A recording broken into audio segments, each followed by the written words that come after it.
শুভ দুপুর, সবাই কেমন আছো তোমরা? সবাই আশা করছি খুব ভালো আছো। তো আরেকটি ছোট্ট ব্লগে তোমাদেরকে ওয়েলকাম। তো চলো, এখন দুপুরে রান্নাবাড়ি চলছে, তোমাদের সাথে শেয়ার করি কী করছি।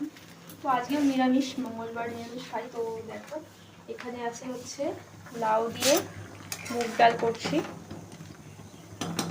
আর এখানে হচ্ছে করব এই যে আলুর দম। আলুটা সেদ্ধ করে নিয়েছি, ছোলা হয়নি, ছুলবো। আর এখানে মটরশুঁটিটা একটুখানি বয়েল করে নেওয়া হচ্ছে, বয়েল করে নিলে ভালো হয়, মটরশুঁটিটা ভাঙে না।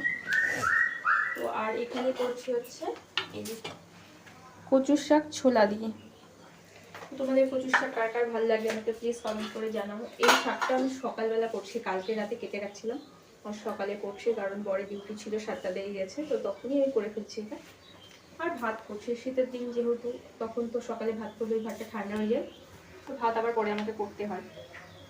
আর আজকে এইটুকুই আইটেম, আর কিছু করবো না। তো চলো, ভিডিওটি তোমাদের কেমন লাগলো প্লিজ আমাকে কমেন্ট করে জানাও। আর লাইক, কমেন্ট, শেয়ার, ফলো, আর ইউটিউব থেকে দেখলে সাবস্ক্রাইব করে আমার পাশে দেবো। Thank you.